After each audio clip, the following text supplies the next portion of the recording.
Bonjour et bienvenue dans ce nouveau numéro de Va te faire suivre qui aura pour sujet Scarface. Alors oui, vous pouvez vous dire que ce n'est pas un sujet de psychologie en soi, mais laissez-moi vous montrer comment ce film culte de Brian De Palma nous apprend de grands fondamentaux de psychologie. Il nous faut dès à présent poser le contexte pour que vous compreniez en quoi ce film est culte, alors que le personnage de Tony Montana est un vrai tocard. Ne me pousse pas, vous! Oui, montre ce que tu sais faire! Scarface est un film sorti en 1983 de Brian De Palma, petit réalisateur qui, parmi ses faits d'armes, aurait réalisé les excellents Ça et Ça. Et fun fact, c'est aussi lui qui découvre Robert De Niro dans The Wedding Party en 1963, même si le film sort en 69. D'après un scénario de Oliver Stone, il faut bien se douter que l'on n'est pas seulement dans un simple film de gangster, mais un film qui aura une valeur de critique, ou tout du moins de regard politique et social, puisque Oliver Stone est un artiste engagé, avec des idées fortes et assumées. Et nier cet aspect du film est selon moi une grave erreur si on veut véritablement en comprendre le regard. Enfin, je vous conseille également de ne pas passer à côté de l'énorme musique de Giorgio Moroder. C'est un musicien qui, dit comme ça, vous pensez peut-être que vous ne le connaissez pas, alors qu'en fait, vous ne connaissez que lui. Si. Il était le bassiste de Johnny Hallyday dans les années 60. Flashdance, c'est lui.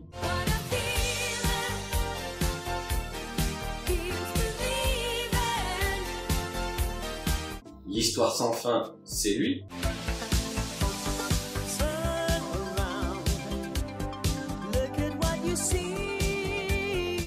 Top Gun, c'est lui.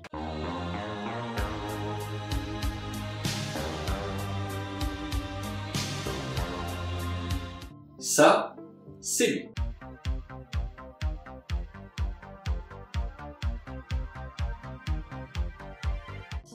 Et ça aussi, d'ailleurs.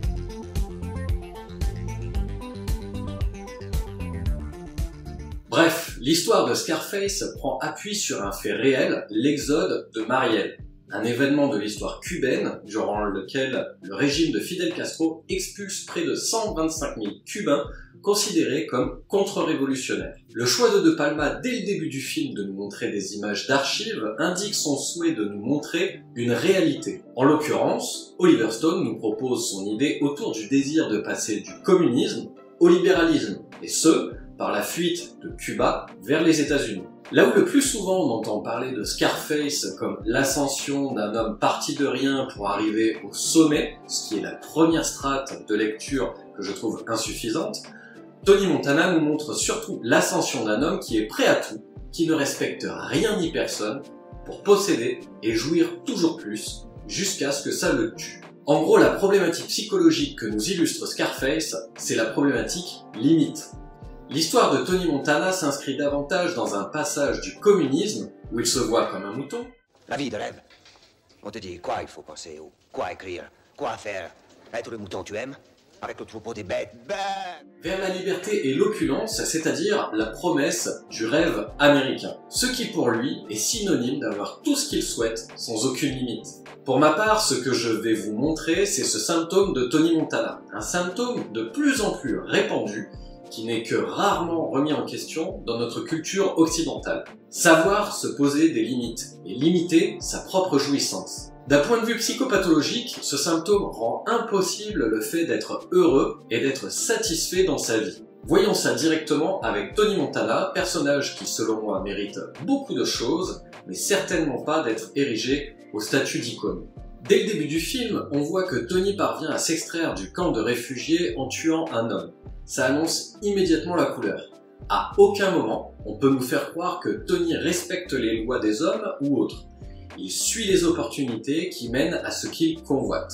Après une scène d'une rare violence dont Tony ressort plutôt vainqueur sur le plan du business... 2 kilos. Mon ami Angel, ça lui a coûté la vie. Voilà le pognon. Moi, je fais cadeau. Il commence sa fameuse ascension dans laquelle il ne respecte pas son boss au point de lui piquer ouvertement sa femme et son réseau. Il finit d'ailleurs par tuer son patron, il manque de respect à sa femme, il va également tuer son meilleur ami, et c'est au moment où on le voit pour la première fois avoir une position éthique, en ne voulant pas tuer une femme et des enfants innocents, qu'il se retrouve enfin à avoir des ennuis qui causeront sa perte. Bref, Tony Montana est un être horrible, certes, mais surtout, il meurt sans même avoir pu montrer de réels moments de bonheur. Et c'est ça qui nous intéresse sur le plan psychologique. Le fonctionnement psychologique de ce self-made man, qui aura gravi tous les échelons, peut-il au final mourir quasi seul et sans avoir pu profiter véritablement de sa richesse, de voitures de luxe, d'une maison luxueuse mais quand même de mauvais goût, d'une belle femme, d'un ami de confiance?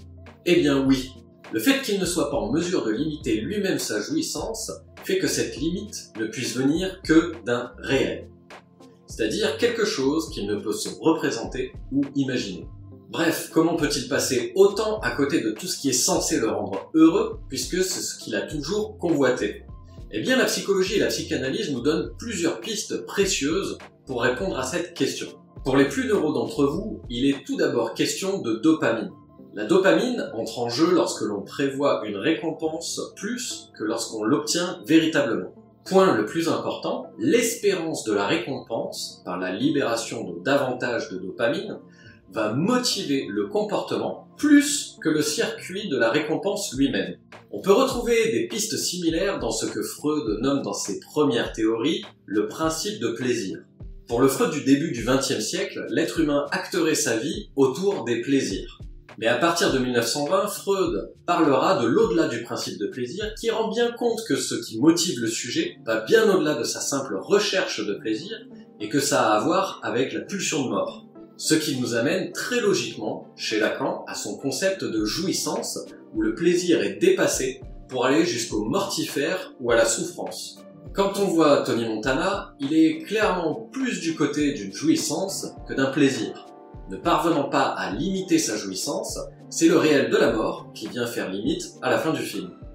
Mais tout au long du film, on voit aussi combien il sera question de désir et Brian De Palma nous l'expose très pertinemment grâce au regard de Tony Montana. Tony convoite certes, mais ce qu'il a de plus que les autres, c'est sa capacité à voir ce qui fait le désir pour l'autre, ce que l'autre convoite. Mais qu'est-ce qu'il a de plus que moi? Et c'est ça qu'il cherche avant tout, qu'on le regarde, lui, avec convoitise. Qu'il soit admiré pour son avoir et non pas pour son être. Une problématique narcissique, somme toute classique, mais que Tony Montana porte à son paroxysme. Malheureusement, la psychologie humaine nous montre constamment que l'être humain imagine des bénéfices certains face à un objet qu'il convoite, pour finalement en être déçu une fois cette chose approchée, faite ou obtenue. La publicité fonctionne exactement sur ce processus. Susciter l'envie et le désir en faisant miroiter au consommateur que c'est de telle ou telle chose dont il a besoin pour se sentir complet, sûr de lui ou encore heureux. Rappelez-vous le nombre de fois où vous avez désiré ardemment quelque chose pour qu'au final, au bout de quelque temps, vous n'en soyez plus du tout satisfait et que vous commenciez naturellement à convoiter une nouvelle chose. Et Tony, il est complètement là-dedans. Cette phrase qui passe sur un ballon dirigeable et qu'il finit par reprendre sur une sculpture devant chez lui, nous dit clairement que le monde doit être à lui, rien de moins. Enfin, on peut aussi trouver une lecture similaire dans la Bible, lorsque Adam et Ève sont dans le jardin d'Éden, et que la seule règle qui leur est donnée est qu'ils peuvent jouir de tout ce qui leur est offert, sauf de la pomme. Sois jamais dépendant de ta propre camelote. C'est exact, leçon numéro 2, jamais dépendant de ta camelote.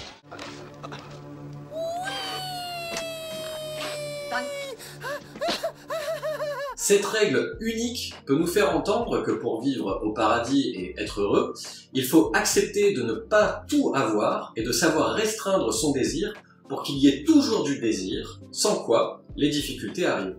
Ce que j'observe très fréquemment dans mes séances, ce sont des hommes qui viennent consulter pour une dépression et un manque flagrant de motivation pour toute chose, une fois qu'ils ont atteint à peu près 45-50 ans. Or 45-50 ans, c'est souvent la période où les hommes ont fini par obtenir tout ce dont ils avaient toujours rêvé.